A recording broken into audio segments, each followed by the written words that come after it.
नमस्कार। आज के इस खास एक्सप्लेनर में हम अंग्रेजी ग्रामर के एक बहुत ही दिलचस्प हिस्से को पूरी तरह से डिकोड करने वाले हैं और वो है फ्यूचर परफेक्ट टेंस, यानी भविष्य में पूरे होने वाले काम। हम सीखेंगे कि कैसे उन एक्शंस के बारे में बात की जाए जो फ्यूचर में किसी फिक्स टाइम तक पूरी तरह से कंप्लीट हो चुके होंगे। बहुत मजा आने वाला है, तो चलिए सीधा शुरू करते हैं। आइए फटाफट आज के एजेंडे पर एक नजर डाल लेते हैं। सबसे पहले हम फ्यूचर परफेक्ट को समझेंगे, फिर देखेंगे इसका गोल्डन ग्रामर फॉर्मूला, उसके बाद पॉजिटिव और नेगेटिव वाक्यों की बनावट, फिर सीखेंगे फ्यूचर के सवाल कैसे पूछें और आखिर में होगा एक फाइनल चैलेंज। ठीक है, तो चलिए इसमें गोता लगाते हैं। Section 1, understanding future perfect. किसी भी ग्रामर रूल को रटने से पहले उसका मेंटल मॉडल बनाना बहुत जरूरी है।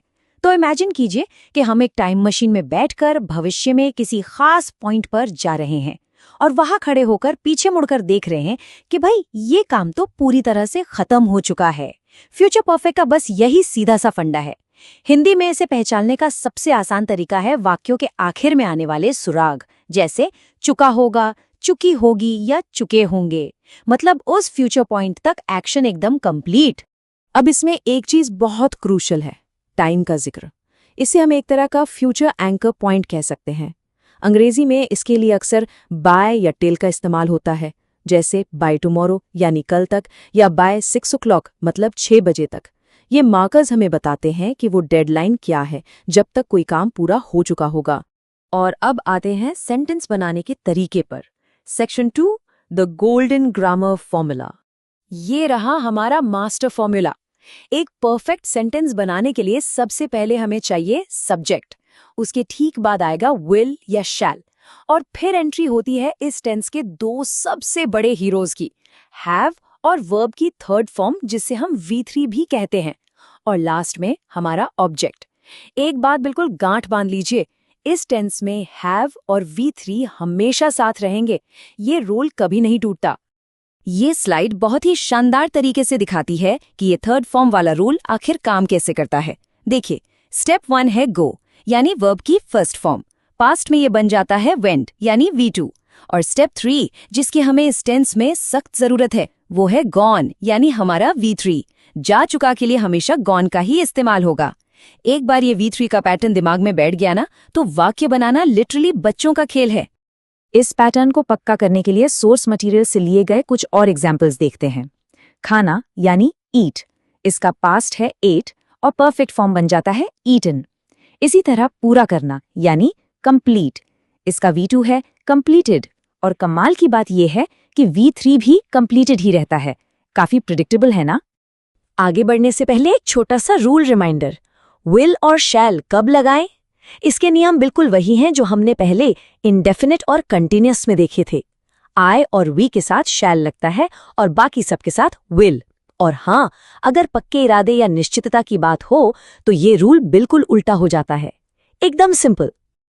चलिए अब इन्हें रियल लाइफ वाक्यों में डालकर देखते हैं। सेक्शन 3, पॉजिटिव और नेगेटिव सेंटेंसेस। सबसे पहले इस पॉजिटिव सेंटेंस को देखिए, we shall have completed all the tenses by tomorrow. मतलब हम कल तक सारे टेंसेस खत्म कर चुके होंगे। अब इसके पीछे का लॉजिक समझिए। सब्जेक्ट है वी, इसलिए इसके साथ लगा शैल हैव। फिर कंप्लीट का V3 आ गया कंप्लीटेड, और हमारा फ्यूचर एंकर पॉइंट क्या है? कल तक, जिसे बाय टुमारो लिखा गया है। हमारा फॉर्मूला एकदम सटीक बैठ रहा है। इन दो और एग्जाम्पल्स पर गौर करते हैं। Father will have come back from office by 6 o'clock। पिताजी 6 बजे तक ऑफिस से वापस आ चुके होंगे। यहाँ फादर के साथ विल हैव आया है और कम का V3 भी कम ही होता है। टाइम एंकर है बाय 6 o'clock। दूसरा देखिए, the gardener will have watered the plants by evening. माली शाम तक पौधों को पानी दे चुका होगा।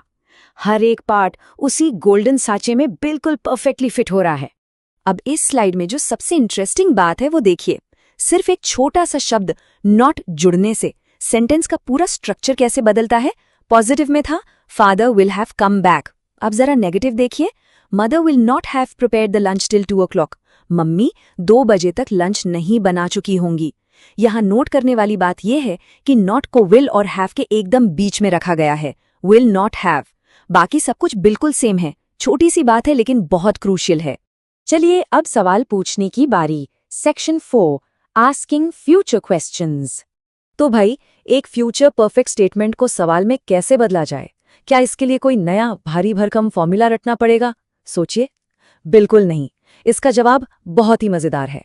इसे कहते हैं द फॉर्मूला फ्लिप। कोई नया नियम नहीं है। सवाल पूछने के लिए बस विल या शैल को उठाइए और वाक्य के बिल्कुल स्टार्ट में रख दीजिए।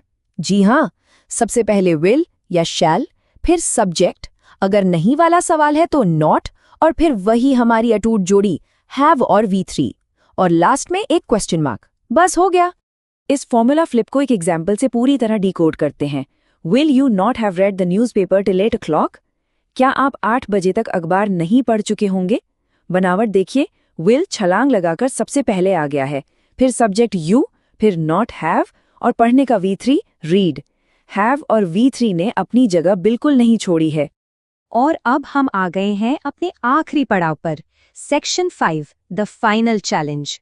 चलिए फटाफट आज के सारे की पॉइंट्स को समराइज कर लेते हैं। इन शॉर्ट, फ्यूचर परफेक्ट माने भविष्य में किसी फिक्स टाइम तक एक्शन कंप्लीट। रूल है subject plus will shell plus have plus V3 plus object, और सवाल पूछने के लिए विल शैल को बस शुरुआत में ले आना है। सिंपल है ना? अब टाइम है इस नॉलेज को अप्लाई करने का। सोर्स मटेरियल के मुताबिक सभी को एक छोटा सा टास्क करना है। एक नोटबुक लीजिए और फ्यूचर परफेक्ट टेंस के 3 नए वाक्य बनाइए। एक पॉजिटिव, एक नेगेटिव और एक सवाल पूछने वाला यानी इंटरोगेटिव। खुद से ये प्रैक्टिस करने पर ये रूल्स दिमाग में एकदम पक्के हो जाएंगे। तो इस एक्सप्लेनर को हम एक बहुत ही शानदार सवाल के साथ खत्म करते हैं। Will everyone have mastered this tense by tomorrow? क्या कल तक सभी इस टेंस में महारत हासिल कर चुके होंगे? ये वाक्य खुद भी फ्यूचर परफेक्ट टेंस का एक बेहतरीन एग्जाम्पल है। सोचिएगा जरूर। आज के इस ज्ञान से भरे सफर में शामिल होने के लिए बहुत बहुत शुक्रिया। प्रैक्टिस करते रहिए और मिलते हैं अगली बार।